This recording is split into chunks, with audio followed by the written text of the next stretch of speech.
Greetings everyone, welcome to law prep judiciary. मेरा नाम हर्षवर्धन त्रिपाठी है और आपको पता है कि यहाँ पे छत्तीसगढ़ की जीके मैं आपसे कवर करा रहा हूँ, cut to cut, information to information with a set of questions. अभी तक हमारे पिछले 4 सेशंस हो चुके हैं और आप उसको बहुत रिलीजियसली फॉलो कर रहे होंगे। काफ़ी सारे स्टूडेंट्स ने अपना ओपिनियन दिया, काफ़ी अच्छा लगा पढ़ के। They are really finding the content beneficial and content enriched. So continuing that particular part, आज के इस लेक्चर में जैसा कि हम पहले पढ़ चुके हैं, ये एक टेम्पल, एक देवरानी जेठानी मंदिर के बारे में बताया था। फिर मैंने आपको जो फॉरेस्ट है, टाइप ऑफ फॉरेस्ट हैं यहाँ पे मिलते हैं जिस तरीके के, वो उसके बारे में मैंने आपको बताया। और मैंने इसमें आपको ये भी बताया था कि मैक्सिमम एरिया जो है वो साल फॉरेस्ट है, इसीलिए साल को स्टेट ट्री बोलते हैं। और बस्तर को जो एक इंपॉर्टेंट टर्म दिया गया है, वहाँ पे आपको साल के पेड़ मिलेंगे, ठीक है। और केशकाल वैली के बारे में आपने पढ़ा था, यहाँ पे केशकाल वैली और खुरसैल वैली के बारे में। तो केशकाल वैली में आपको साल मिलता है और खुरसैल वैली में आपको टीक के पेड़ मिलते हैं, ठीक है। उसके बाद हमने जो सॉइल का जो रिमेनिंग पार्ट था वो भी हमने कवर किया था। फिर हमने state of the forest report को भी चेक किया था कि Chhattisgarh ranks third when it comes to forest revenue, Chhattisgarh ranks third when it comes to forest cover, Chhattisgarh ranks fourth when it comes to forest area. ऐसी चीज़ों पे बात करने के बाद फिर हमने वेजिटेशन कवर करी थी कि किस तरह की वेजिटेशन यहाँ पे मिलती है। तो अगेन उसमें हमें डिवर्जन दिखाई दिया था कि छत्तीसगढ़ के नॉर्दर्न पार्ट और सदर्न पार्ट में अपने को जो पेड़ है, जो ट्री कवर है, वो ज़्यादा डेंस दिखाई देता है, फॉरेस्ट कवर ज़्यादा दिखाई देता है। और जो प्लेन वाला इलाका है वहाँ पे अपने को उतनी ज़्यादा जो ट्री कवर और फॉरेस्ट कवर है वो नहीं दिखाई देता। फिर हमने उसमें अलग अलग डिस्ट्रिक्ट्स देखे थे कि districts with maximum forest cover, districts with minimum forest cover, districts with maximum forest area, districts with minimum forest area. तो मिनिमम में आपको पता है जहाँ पे सूखा ज़्यादा रहेगा, and that is generally Janjgir Champa वाले इलाके को माना जाता है।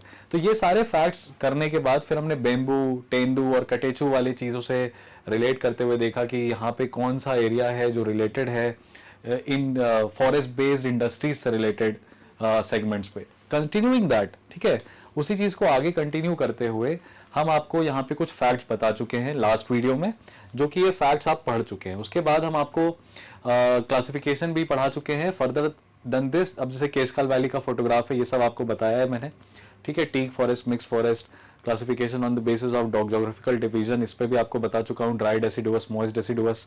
और फिर मैंने बताया था आपको कि 4 जुलाई 2001 को छत्तीसगढ़ को एक हर्बल स्टेट की तरह डिक्लेयर कर दिया गया था। उसके बाद ये जो इंस्टीट्यूशंस हैं जिनका हेडक्वार्टर रायपुर में लोकेटेड है, राइट, ये सब आपको मैं बता चुका हूँ, ओके। जिसमें मैंने आपको 2001, 2002, 2004, 2006 और 2009 करके इस तरीके से मैंने आपको पूरा टाइम लाइन भी लास्ट क्लास में कंप्लीट किया था। और मैंने कहा था कि नेक्स्ट क्लास में मैं आपसे क्या करूंगा, फैक्ट्स डिस्कस करूंगा। तो उसको डिस्कस करने के पहले, मतलब फैक्ट्स मतलब क्वेश्चंस को डिस्कस करेंगे। तो ये एक बहुत ही शॉर्ट, क्रिस्प और स्वीट सा सेशन रहने वाला है। फॉरेस्ट को हम कंप्लीट कर लेंगे यहाँ पे। Schemes related to forest produce पे आते हैं।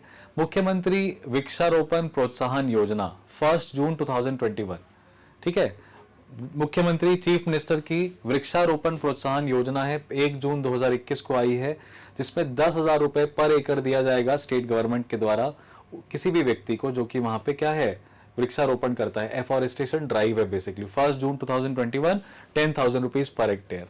Tendu leaf collector social security scheme, तो तेंदू जिसकी पत्तियों का इस्तेमाल किया जाता है बीड़ी बनाने के लिए, 5 अगस्त 2020 को महेंद्र कर्मा की बर्थ एनिवर्सरी पे ये tendu leaf collector social security scheme दी गई है। सरकार एक तरह से आपको सोशल सिक्योरिटी बेनिफिट्स देती है तेंदू लीफ कलेक्टर को, महेंद्र कर्मा के याद में, ठीक है। वन धन विकास केंद्र स्कीम 2018 में लॉन्च हुई। वन धन विकास यानी फॉरेस्ट से कमाने वाला जो धन है उसके विकास के लिए, ठीक है। The first one Dhan Vikas Kendra scheme is to be established in which district, Bijapur district. यहां से क्वेश्चन पूछेगा। तो वन धन केंद्र कहां बना, बीजापुर डिस्ट्रिक्ट में बना। फ्री चरण पादुका स्कीम 2005 में स्टेट गवर्नमेंट ने इसको अनाउंस किया था, जिसमें तेंदू लीफ जो कि कलेक्टर जो कि 18 से 60 आयु के बीच में है, उनको फ्री चप्पलें दी जाएंगी, चरण पादुकाएं दी जाएंगी। तो 2005 में। अब आप क्रमबद्ध मैनर में देखोगे कि हम 2005 से 2018, 2020, 2021 ऐसे जा रहे हैं। इंदिरा सहेली स्कीम 2001 में आई थी, जिसको पतन दुर्ग में स्टार्ट किया गया था। इसके अंदर state government fruit trees plant करेगा ऐसे एरिया में जो अनयूजेबल हैं, और उसको रेंट पे दे देगा कुछ विलेजेस को या छोटे मोटे फार्मर्स को कि वो उससे कमा सके। तो इंदिरा सहेली स्कीम जो है हॉर्टिकल्चर प्रमोट करती है एक तरीके से, 2001 में आई। फ्री चरण पादुका स्कीम 2005 में आई। वन धन विकास केंद्र 2018 में आया बीजापुर जिले में। तेंदु लीफ कलेक्टर की जो सोशल सिक्योरिटी स्कीम है 2018 में आई महेंद्र कर्मा की 2020 में आई महेंद्र कर्मा की याद में। और मुख्यमंत्री वृक्षारोपण प्रोत्साहन योजना जिसमें 10,000 पर एकड़ दिया जाएगा वो आई 2021 में। इस तरीके से आपको आपके जो ईयर्स हैं वो याद रखने हैं। अब देखिए again this particular question is a very very relevant area. Schemes के ऊपर क्वेश्चंस आने के चांसेस बने रहेंगे आपके जुडिशरी के पेपर में भी, बिकॉज गवर्नमेंट स्कीम्स जो हैं वो करंट अफेयर्स का पार्ट होता है। ठीक है, प्रॉपर आपसे वेजिटेशन और फॉरेस्ट कोई ना भी पूछे, है ना, क्योंकि वो बहुत टेक्निकल इंफॉर्मेशन है, लेकिन बस्तर वैली इंपॉर्टेंट है, केशकाल वैली इंपॉर्टेंट है, साल फॉरेस्ट इंपॉर्टेंट है, ये जेनरिक क्वेश्चंस हैं, ये पूछे जा सकते हैं। समझ गए आप? तो वैसे योजनाएं भी जो होती हैं सरकार की वो एक जेनरिक सवाल होता है। तो आप ये नहीं कह सकते कि यार ये हम छत्तीसगढ़ पीएससी की तैयारी थोड़ी कर रहे हैं जो हम इतनी स्कीम्स याद करें। स्कीम्स पूछी जाती हैं। जब राजस्थान के जुडिशरी में, ठीक है, चंद्रयान आ सकता है, ठीक है, आदित्य L1 आ सकता है, आदित्य L1 में L1 क्या है वो पूछ रहे हैं आपसे राजस्थान की जुडिशरी में, तो छत्तीसगढ़ के जुडिशरी में आप क्यों अनुमान लगाएंगे कि ये पूछेंगे और ये नहीं पूछेंगे? ठीक है, हाँ वो बात अलग है कि जो चीज हम याद कर पाते हैं आमतौर पे, जिस चीज को हम अपने दिमाग में बिठा पाते हैं वो चीज हमें सरल लगती है और वही चीज हमें रेलेवेंट लगती है। जिस चीज को मेमोराइज नहीं कर पाते या जिसका लॉजिक नहीं समझ पाते वो चीज हमें डिफिकल्ट लगती है और वो हमें इलॉजिकल भी लगती है कि यार ये थोड़ी पूछेंगे। Just because it is difficult to remember does not mean that it is depth of the information. It can be a very superficial information, but you are not able to memorize it, so that is why you feel that it is in too much depth. Right? ऐसा नहीं होगा। तो किसी भी तरह की अनुमान मत जाइए। कोई भी किसी भी तरह का अनुमान आपको बताए तो उसमें भी मत जाइए। लॉ प्रेप जुडिशरी के चैनल्स में जो भी डेडिकेटेड टीचर है वो आपको दायरा बता देता है कि इस दायरे से, इस स्कोप से आपको क्वेश्चंस देखने को मिलेंगे, लेकिन वो ये भी नहीं कन्विक्शन के साथ कह सकता कि ये नहीं आएगा, इसीलिए आपको सब कुछ पढ़ाया जाता है। समझ गए? तो वहां पे हमारी एज एन एस्पिरेंट भी यही कोशिश हो कि बेसिक इंफॉर्मेशन हम याद रखें। इसमें आपको क्या याद करना है, पर्पस याद करना है क्या? नहीं। मैं कह रहा हूं इंदिरा सहेली स्कीम कब आई थी, तो आपको सबसे पहली योजना है 2001 में आई थी। 2001 में इंदिरा सहेली दुर्ग में आई।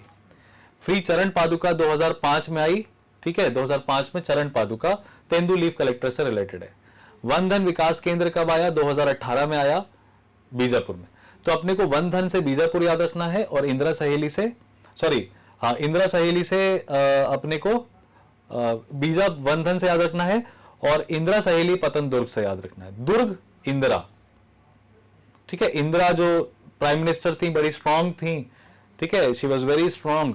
तो दुर्गा माता जो होती हैं वो भी वुमेन एम्पावरमेंट का एक बहुत बड़ा प्रतीक है, सिंबोलिज्म है। तो दुर्गा, दुर्ग, इंदिरा सहेली, ऐसे याद करिएगा। ठीक है, बीजापुर, अब बीजापुर जो है that is very lower down में मिलता है, छत्तीसगढ़ के नीचे वाले इलाके में, आंध्र प्रदेश से कनेक्टेड है। एक समय प्रिंसली स्टेट हुआ करता था बीजापुर का। तो अब उसको वन धन से कैसे याद रखे? तो भाई आप इंदिरा याद रखो, बीजापुर अपने आप क्लियर हो जाएगा। महेंद्र कर्मा, अब इसका कोई नेमोनिक नहीं बन सकता कि महेंद्र पान बहुत खाता था, बीड़ी बहुत पीता था, ऐसे लॉजिक बना दो आप, अगर आपको कोई महेंद्र जानने वाला है तो। लेकिन महेंद्र कर्मा तेंदु लीफ से रिलेटेड, ठीक है, तो ये आपको याद रखना है। 2020 में आई और उसके बाद वन धन जो मुख्यमंत्री वृक्षारोपण प्रोत्साहन है तो वो आपकी 2021 में आई है। ये याद करने के बाद फॉरेस्ट अवार्ड्स पे आते हैं। तो हरियार छत्तीसगढ़ पुरस्कार योजना, अब हरियार में वर्ड है हरी। अब हरी को आप रिलेट कर सकते हैं भगवान से, लेकिन हरियर जो है वो ग्रीनरी है। तो ये गवर्नमेंट ऑफ छत्तीसगढ़ ने 30 जून 2018 को लॉन्च किया था, जहां पे ट्री प्लांटेशन को प्रमोट करना था। ये, ठीक है, गोंड के मनिकरा ऑफ द लेट मनिकरा, जो गोंड ट्राइब के थे, मनिकरा गोंड के नाम पे दिया जाता है। ये फॉरेस्ट गार्ड थे ब्रिटिश रूल के अंदर। 1891 में उन्होंने 100 एकड़ में खुद से पेड़ वृक्षारोपण कर दिया था रायपुर में 1891 में। ठीक है, तो जो मनिकरा गोंड जो व्यक्ति हैं उन्होंने क्योंकि टीक प्लांटेशन करी थी तो सरकार ने उनके नाम पे हरियार छत्तीसगढ़ पुरस्कार योजना जो है 30 जून 2018 को अनाउंस करी। ठीक है, महावृक्ष पुरस्कार दिया जाता है, एनुअली दिया जाता है एक ऐसे रीजन को जहां पे ट्री जहां पे मैक्सिमम थिकनेस और हाइट को मिले, 25,000 और एक साइटेशन प्राइज दिया जाता है। छत्तीसगढ़ की जो सरकार है वो 1500 पर केस प्रोवाइड करती है किसी ऐसे व्यक्ति को जो फॉरेस्ट क्राइम हो और उसकी इंफॉर्मेशन दे दे। तो आपने फॉरेस्ट क्राइम हो रहा है, कोई इलीगल तरीके से पेड़ के जंगल काट रहा है, कुछ भी कर रहा है, आपने वो सूचना दी थी तो सरकार आपको 1500 रुपए तक अवार्ड मनी की तरह देती है। ठीक है। Information regarding illegal hunting of wild life and hunters can range from 5,000 to 50,000। तो अगर आपने वाइल्ड लाइफ प्रोटेक्शन एक्ट के अंदर वाली कोई ऑफेंस करते हुए पाया और आपने देखा और आपने उसकी सूचना दी थी तो आपको 5,000 से 50,000 तक सरकार जो है वो क्या करती है, आपको बेनिफिट देती है। तो हरियर छत्तीसगढ़ पुरस्कार योजना है मानिकर गोंड के स्मरण में। मानिकर गोंड के स्मरण में बहुत ही रिसेंट योजना है, 30 जून 2018 को अनाउंस की गई थी। ये मानिकर गोंड ब्रिटिश रूल के दौरान उन्होंने टीक के पेड़ लगा दिए थे रायपुर में 100 एकड़ में, इसलिए उनके स्मरण में हरियर छत्तीसगढ़ पुरस्कार योजना जो है वो दी जाती है। ठीक है। कोई भी जो व्यक्ति पेड़ लगाता है उसको ये अवार्ड दिया जाता है। उसी तरीके से महावृक्ष पुरस्कार है, तो महावृक्ष पुरस्कार में जहां पे महावृक्ष मिलेंगे, बड़े बड़े पेड़ मिलेंगे, उस पर्टिकुलर विलेज को, उस पर्टिकुलर कम्युनिटी को यह पुरस्कार दिया जाएगा। 25,000 रुपए मिलता है और एक साइटेशन प्राइज भी मिलता है। और साथ में illegal offences, illegal activities with respect to forest या इलीगल हंटिंग और ऐसी चीजों की सूचना प्रदान करने पे 1500 से 50,000 तक का आपको सरकार रिवॉर्ड मनी भी देती है। विद दिस फॉरेस्ट वाला जो चैप्टर है वो ऑलमोस्ट क्लोज टू कंप्लीशन आ चुका है। अब नेक्स्ट में हम क्या करने वाले हैं, we are going to discuss the questions. तो फॉरेस्ट वाला जो पहला लेक्चर है that is lecture number 4 of Chhattisgarh ji के लिया गया है, जिसको मैंने लिया है, और ये वाले लेक्चर 5 की इंफॉर्मेशन मिला के आपका फॉरेस्ट कंप्लीट हो जाएगा। इसके बाद फॉरेस्ट और नेचुरल वेजिटेशन आपको किसी किताब से, अन्य किताब से खोल के भी देखने की जरूरत नहीं। अब आप क्वेश्चंस के आंसर करने की कोशिश करिए। जाजपुर जिले में जंगलों को किस नाम से जाना जाता है, ये भी मैं आपको बता चुका हूं, जंगल, कानन, ढाब्स या दब। तो इसका आंसर है ढाब्स। ढाब्स के नाम से जाना जाता है। लेक्चर 4 के पहली दूसरी स्लाइड देख लीजिएगा जाके। When was the state of Chhattisgarh declared as a herbal state? ये तो आपको अभी आज ही बताया मैंने, 2000, 2002, 2001, 2003। ठीक है, 4 जुलाई 2001। बहुत बढ़िया, इसका भी आंसर आपने सही किया होगा। What is the rank of Chhattisgarh in India with respect to forest cover? Forest cover में छत्तीसगढ़ की क्या रैंक है, फर्स्ट, सेकंड, थर्ड या fourth? Answer is very simple, it's third. ठीक है। Next, what is the rank of Chhattisgarh with respect to forest area, first, second, third या fourth? Again very simple answer, fourth. Forest area is basically forest cover plus tree cover. तो forest cover ज्यादा है छत्तीसगढ़ में, forest area उतना comparatively कम हो जाता है। According to ISFR, that is Indian state of forest report 2021, what percentage of total area of forest in India comes under Chhattisgarh? Bharat देश में अगर जंगल है तो उसका कितना प्रतिशत जंगल छत्तीसगढ़ में मौजूद है? Answer is 7.7%। ठीक है। नेक्स्ट, इसी रिपोर्ट सर्वे की बात करें तो what is the percentage of forest area in Chhattisgarh with respect to the total area? Chhattisgarh में अगर 100% एरिया है तो छत्तीसगढ़ का कितना प्रतिशत एरिया जंगल से कवर्ड है? Answer is 44.25%, close to 50%। ठीक है, क्लोज टू 50%। तो 44%, 44% याद रखिए, 44.25। विच of the following district of Chhattisgarh has maximum forest area? अब देखिए, इसमें आप याद रखेंगे कुछ ऐसा इलाका जो कि डाउन साउथ या अपर नॉर्थ में लोकेटेड है। कोरबा, सरगुजा, कोरिया, महासमुंद। आंसर आ रहा होगा कोरिया, लेकिन कोरिया आंसर नहीं है, Surguja is the answer. Surguja में मैंने आपको बताया भी है, तेंदू, कटेचू या सारी लीव्स का काफी ज्यादा वो होता है। ठीक है। Districts having maximum forest area, अगला सवाल, जहां वो कौन सा डिस्ट्रिक्ट है जहां मैक्सिमम फॉरेस्ट कवर है? बस्तर, नारायणपुर, कोरिया या Sukma? Answer is Narayanpur. Forest cover Narayanpur में ज्यादा, फॉरेस्ट एरिया आप देखेंगे सरगुजा में ज्यादा। फॉरेस्ट एरिया सरगुजा में ज्यादा, फॉरेस्ट कवर नारायणपुर में ज्यादा। कवर नारायणपुर में। ठीक है। What is the district minimum forest area in Chhattisgarh? Minimum forest area Surguja, Bijapur, Durg और Bilaspur. Answer is Durg. Answer is Durg. ठीक है। Let's move. Which is a tree which recognized as state tree of Chhattisgarh? साल, teak, bamboo या rosewood? The answer is साल। Very good. Which among the following districts in Chhattisgarh is known as Island of Sal Forest? ये तो शुरू से आपको बताते हुए आ रहा हूं। The answer is Bastar. Island of Sal Forest Bastar को कहते हैं। क्लियर है? In Chhattisgarh, forest of which of the following species are mostly found? साल, टीक, बीजा या आंवला? सारे ही मिलते हैं, सारे ही डेसिडुअस ट्रीज हैं, सारे ही मिलते हैं, लेकिन सबसे ज्यादा क्या मिलता है? आंसर है साल। उसके बाद टीक। ठीक है, the best variety of teak tree of Chhattisgarh is found in which among the following locations? Teak की best variety, Khursail valley, Kolang valley, Dharamjaigarh range और Gorela range. Answer is Khursail valley. Very good. In which year Chhattisgarh state forest development corporation came into existence? 2001, 3, 5 और 6। ये भी मैं आपको बता चुका हूं। गेस करिए, इसका आंसर है 2001। Where is the headquarter of Chhattisgarh forest department situated? इसका आंसर बिना डाउट के मार्क क्या करेंगे? Raipur. How many project divisions are working for forest development in the state of Chhattisgarh? 4, 7, 10, 9। पूछा गया सवाल है ये, कितने प्रोजेक्ट डिविजन्स हैं छत्तीसगढ़ फॉरेस्ट डिपार्टमेंट के? 9 डिविजन्स हैं। विच of the following is the largest forest circle? जैसा मैंने आपको बताया था ना, सर्कल के अंदर what did we find? Circle के अंदर डिविजन, डिवीजन के अंदर जोन, जोन्स के अंदर ब्लॉक्स। याद है आपको? सर्कल के अंदर डिवीजन, डिवीजन के अंदर जोन, जोन के अंदर ब्लॉक। तो पूछ रहा है लार्जेस्ट फॉरेस्ट सर्कल कौन सा है? छत्तीसगढ़ को कई फॉरेस्ट सर्कल में तोड़ा गया। ये भी छत्तीसगढ़ पीएससी का बड़ा इंपॉर्टेंट क्वेश्चन है और आने के चांसेस आपके एग्जाम में भी बने हुए हैं। Answer is Bilaspur circle. Bilaspur circle Chhattisgarh का सबसे बड़ा सर्कल है। Which of the following statement is true regarding the forest wealth of Chhattisgarh? Statement based question है।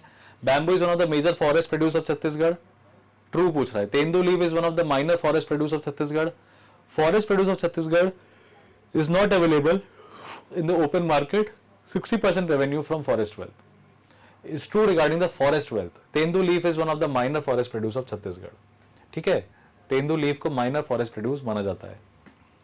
Which of the following tree species is a nationalized tree found in Chhattisgarh? Answer is all. खायर, जिससे आपका कत्था बनता है, teak और साल, ये तो पता ही है आपको। ये सारे पेड़ क्या कर दिए गए? नेशनलाइज्ड ट्री कर दिए गए। अब ये क्वेश्चंस जब हमने रट लिए, इसके बाद एक लाइव कराऊंगा मैं आगे जाके, जिसमें आपको जो सारे जीके के क्वेश्चंस हैं वो हम live session, great live session कराएंगे ऑन छत्तीसगढ़ जीके। ऑलमोस्ट उसमें अराउंड 100-200 क्वेश्चन जो हैं सब चैप्टर से पूछेंगे। लेकिन वो लाइव कराने के पहले मैं ये चाह रहा हूं कि मैं ये छत्तीसगढ़ का पूरा जीके का सिलेबस आपका एंड टू एंड कवर करा दूं। इससे आपको कोई बुक, कोई नोट्स, किसी और को देखने की भी जरूरत ना पड़े, कोई और चैनल देखने की जरूरत ना पड़े। हमारे लॉ प्रेप जुडिशरी के चैनल में एक्सपर्ट टीचर्स हैं जीके के, जो ये काम आपके लिए हर मोड पे कर रहे हैं। रिकॉर्डेड फॉर्मेट में मैं आपको प्रोवाइड करा रहा हूँ लेक्चर, लाइव फॉर्मेट में बाकी टीचर्स हैं जो लेते हैं, और ये काम जो है वो चलता रहेगा। लेकिन इसमें बड़ा ही दुखद होता है एक ये देखना कि एक एस्पिरेंट परेशान हो रहा है जीके के कंटेंट के लिए। मैं आपको ये बार बार गारंटी के साथ कह रहा हूँ, छत्तीसगढ़ के जीके के लिए आपको कहीं और देखने की जरूरत नहीं है। हमारे चैनल पे आया हुआ कंटेंट ही फॉलो कर लीजिए, काफी करा देंगे हम आपका जीके। देखिए, जो जनरल एस्पेक्ट्स हैं वो तो आते ही आते हैं, जो नॉन जनरल एस्पेक्ट्स हैं वो भी प्रयास करके आपको प्रोवाइड करने की यहाँ पे कोशिश की जा रही है। तो law prep judiciary is a one stop solution and you can say point, and also for judiciary examinations also. अगर आपको लगता है तो try to share it, bring rightful audience to this channel. This gives the motivation, it's a positive feedback mechanism. तो आपको अच्छा लगा तो टीचर और मेहनत करता है, टीचर को आप अच्छे लग गए तो टीचर और मेहनत करता है, आपको टीचर समझ में आ रहा है तो आप मेहनत करते हो, आपको राइट कंटेंट मिल रहा है तो आपका मन करता है पढ़ने का, इजी वे में समझा रहे हैं तो आप और देखते हो। तो it's a positive feedback loop जो हम क्रिएट करते हैं एक दूसरे के लिए। तो अच्छे कमेंट्स करिए, अच्छे लोगों के साथ वीडियो शेयर करिए, ज्यादा से ज्यादा ऑडियंस को जोड़िए, इससे आपका भी फायदा होगा। It's not only about the channel. चलिए, अब मैं आपको क्या करने वाला हूं, next phase of this particular chapter में मैं आपको कुछ इंटरेस्टिंग फैक्ट्स, कुछ जनरल फैक्ट्स हैं जो याद कराने की कोशिश करूंगा विद रिस्पेक्ट टू छत्तीसगढ़, जहां से एमसीक्यू बनता है। पहला सवाल है, छत्तीसगढ़ में जो सबसे पुरानी स्टैचू मानी जाती है वो कौन सी है? तो सबसे पुरानी मूर्ति है चतुर्भुज विष्णु स्टैचू, जो कि बुधिकर मल्हार बिलासपुर में है, मल्हार बिलासपुर में। तो विष्णु की मूर्ति सबसे पुरानी चतुर्भुज, ठीक है, 4 डायरेक्शन की मूर्ति है, चतुर्भुज विष्णु स्टैचू, मल्हार बिलासपुर। अच्छा, अगर आप टेम्पल्स के कंस्ट्रक्शन देखेंगे तो छत्तीसगढ़ और मध्य प्रदेश में जो मंदिर बनाए गए हैं वो लगभग एक ही समय में बनाए गए हैं, एक ही दौर में बनाए गए हैं। तो जो टेम्पल आर्किटेक्चर है, जो स्कल्पटिंग है, वो लगभग सिमिलर है छत्तीसगढ़ की भी और मध्य प्रदेश की भी। उसने बहुत ज्यादा इन्फ्लुएंस हुआ है भी है और किया भी है जयपुर को। जयपुर उस टाइम राजस्थान का पार्ट जो कि यूपी के पार्ट से और मध्य प्रदेश के पार्ट से कनेक्टेड था। तो ये सारी चीजें आपको हिस्ट्री में पढ़ाई जाती हैं। ओल्डेस्ट स्टैचू आपको याद हो गया होगा। कौन सा वो टाउन है जिसको टाउन ऑफ टेम्पल्स कहा जाता है? It is called as Arang. Arang around Raipur is called as town of temples in Chhattisgarh. Previous year question है ये, town of temples. City of tanks या सिटी ऑफ पॉन्ड्स, रतनपुर। तो आपको ये भी पता है कि अभी हम मॉडर्न हिस्ट्री भी डिस्कस करेंगे, तो मॉडर्न हिस्ट्री में जो छत्तीसगढ़ को स्टैब्लिश करने वाले लोग हैं वो मराठास हैं, ठीक है। छत्तीसगढ़ 36 किले थे, 36 किले एंशिएंट टाइम के किले थे, जिनके अवशेष अभी नहीं मिले हैं। मंदिरों के मिले हैं, ये जो गढ़ यानी फोर्ट्स के अवशेष नहीं मिले। तो छत्तीसगढ़ का गढ़ सिस्टम हटा के, ठीक है, मराठाओं ने अपने सिस्टम स्टार्ट किए थे। उस टाइम पे जो कैपिटल थी मराठास की उस रीजन की वो थी Nagpur, Bhosles of Nagpur, and they wanted to rule the region of Chhattisgarh. तो वो जब आए थे छत्तीसगढ़ में तो उन्होंने क्या बनाया था कैपिटल? रतनपुर को अपनी कैपिटल बनाया था, ठीक है। तो रतनपुर की ये हिस्ट्री है।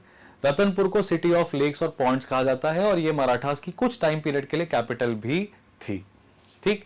तो ओल्डेस्ट स्टैचू चतुर्भुज विष्णु स्टेट जो कि मल्हार बिलासपुर में है, town of temples Arang Raipur में, city of tanks that is Ratanpur, flower valley of Chhattisgarh, ये भी इंपॉर्टेंट है, बहुत सुंदर वैली है, केशकाल वैली कोंडागांव में। Keshkal valley, Keshkal valley flower valley भी है और केशकाल वैली में आपको साल के सबसे अच्छे पेड़ देखने को मिलते हैं। जैसा कि मैंने आपको बताया था खुरसल वैली में, ठीक है, गुड़सैल वैली, खुरसैल वैली में आपको टीक, बर्मा टीक देखने को मिलती है, वैसे ही केशकाल वैली में आपको फ्लावर वैली ऑफ छत्तीसगढ़ और कोंडागांव में मौजूद है साल पेड़ भी मिलते हैं। कितने छत्तीसगढ़ में नेशनल पार्क्स हैं? 3 नेशनल पार्क हैं। कितने नेशनल पार्क्स हैं? 3 नेशनल पार्क्स हैं। सबसे बड़ा नेशनल पार्क कौन सा है? Guru Ghasidas. You will remember this, largest national park of Chhattisgarh is Guru Ghasidas, 1441 square kilometre. Nobody is going to ask you this, but Guru Ghasidas याद रखिएगा। स्मॉलेस्ट नेशनल पार्क कौन सा है? That is Kanger valley, Bastar. Kanger valley, कंकड़ वैली इस नाम से भी जाना जाता है ये, ठीक है, it's a region in the Bastar, ठीक है। तो ओल्डेस्ट स्टैचू चतुर्भुज विष्णु स्टैचू कहां लोकेटेड है? बिलासपुर में लोकेटेड है। Town of temples Arang Raipur में, सिटी ऑफ टैंक्स रतनपुर में, flower valley Keshkal valley Kondagaon में। नंबर ऑफ नेशनल पार्क्स 3, सबसे बड़ा गुरु घासीदास, सबसे छोटा कंकड़ वैली बस्तर में, ठीक है। कंकड़ में शंकर तो कंकड़ में बस्तर, ऐसे करके याद कर सकते हैं आप। फर्स्ट नेशनल पार्क कौन सा है? इंद्रावती नेशनल पार्क है बीजापुर में। कैसे याद रखिएगा? तो आपको पता है महानदी छत्तीसगढ़ को बीच से बांटती है, ऊपर और उत्तरी और पूर्वी, उत्तरी और दक्षिणी हिस्सों में। इंद्रावती नदी जो है बस्तर प्लेटू के पास है, नीचे से जाती है, बस्तर की जान है। इंद्रावती नदी बस्तर की जान है, बस्तर का अभिमान है, ठीक है। तो इंद्रावती नेशनल पार्क बस्तर के प्लेटू में है और बीजापुर वो आपको पता है सबसे नीचे का जिला है जो बस्तर प्लेटू में बसा है। तो इंद्रावती नेशनल पार्क बीजापुर में है, 1978 पहला नेशनल पार्क इंद्रावती बीजापुर। सबसे छोटा नेशनल पार्क कौन सा है? सबसे छोटा नेशनल पार्क, तो सबसे छोटा नेशनल पार्क है कंकड़ वैली बस्तर में, ठीक है। और लार्जेस्ट नेशनल पार्क गुरु घासीदास, याद रखेंगे। लाइफ लाइन ऑफ बस्तर किसको मानते हैं? इंद्रावती, इसका पुराना नाम है मंदाकिनी। जो मंदाकिनी नदी है वो आज इंद्रावती नदी के नाम से जानी जाती है, ठीक है ना दोस्त। तो ये कुछ एक बेसिक फैक्ट्स हैं जो आपको पता होने चाहिए। 1 2 3 4 5 6 7 8 9 फैक्ट्स। आगे बढ़ेंगे, कुछ और भी फैक्ट्स हैं जो हमें याद करने हैं, ठीक है। एमसीक्यू की तरह ये सारे फैक्ट्स पूछे जा सकते हैं, इसीलिए हम इनको बार बार आपके सामने रख रहे हैं और इसको अपनी कॉपी में लिखते हुए चलिए, ठीक है। द गंगा, या ऐसा वो कौन सा, the which particular river is called as the life line of Chhattisgarh? The Ganga of Chhattisgarh. सबसे ज्यादा बड़े पैमाने पे बहने वाली नदी महानदी है, टोटल 858 किलोमीटर्स की है, जिसका 286 किलोमीटर छत्तीसगढ़ में बहता है। कौन सी नदी है? Mahanadi. Longest flowing river in Chhattisgarh, Shivnath river, ठीक है, 290 kilometres longest flowing river. Usually हम क्या मार्क कर देंगे? महानदी मार्क कर देंगे, लेकिन महानदी आंसर नहीं है, ये है शिवनाथ रिवर। अब देखिए ड्रेनेज पैटर्न पे हम एक अलग क्लास लेंगे, that's true, but drainage pattern के अंदर जो जेनरिक क्वेश्चंस है वो हम डिस्कस कर लें अभी तो ज्यादा अच्छा रहेगा। Shivnath river 290 kilometres. Ancient language Chhattisgarh की कोसाली है, तो कोसाला ये एक महाजनपद था तो बोली जाती थी कोसाली, अभी छत्तीसगढ़ी मानी जाती है, तो उस टाइम पे कोसाली थी। एशिया का लार्जेस्ट टैमरिंड मार्केट कहां पे है? टैमरिंड मार्केट जगदलपुर में, बस्तर में। हाईएस्ट पीक ऑफ छत्तीसगढ़ है गौरलता, ठीक है, समरी पट गौरलता बलरामपुर में 1225 मीटर हाईएस्ट पीक गौरलता, ठीक है। लार्जेस्ट ट्राइब गोंड है, ये मैं आपको बता चुका हूं, 56% से ज्यादा लोग ट्राइबल हैं, और यही ट्राइबल पर्सन जो हैं वो स्टोन मेल्टिंग में हैं, स्कल्पटिंग में हैं, तेंदू कलेक्टर्स हैं। पहला जंगल सत्याग्रह कहाँ हुआ था? धमतारी में, सिहावा धमतारी 1922 में जंगल सत्याग्रह हुआ था। आपको पता है 1900 गांधी जी के 1900 आने के बाद 1916 से लेकर 1920 तक के फेज में अलग अलग जगह पे अलग अलग तरीके से सत्याग्रह को अडॉप्ट किया था लोगों ने। तो पहली जंगल सत्याग्रह सिहावा धमतारी में हुई थी 1922 में। First conceptualisation of Chhattisgarh Pandit Sundarlal Sharma ji ने अपनी मैन्युस्क्रिप्ट में लिखा था। 1918 में छत्तीसगढ़ को एक अलग रीजन की तरह कॉन्सेप्चुअलाइज करा था, जिसमें बोला था कि हमारे यहाँ का ट्राइबल वाइबल सिस्टम अलग है। पंडित सुंदरलाल शर्मा। मिनिमम रेनफॉल कहाँ पे होती है? कबीरधाम इलाके में, माइकाल रेंज के बगल वाला जो इलाका कवर्धा कबीरधाम। मिनिमम रेनफॉल कवर्धा कबीरधाम, ठीक है। ये बेसिक फैक्ट्स थे छत्तीसगढ़ के। आई थिंक आपको याद हो गए होंगे। नहीं याद हुए हैं तो आप इनको एक बार लिख लीजिए और एक टेबल बना के उसमें एक तरफ फैक्ट लिखिए और लोकेशन का नाम या पर्सन का नाम लिखिए, आधा काम आपका आसान हो जाएगा।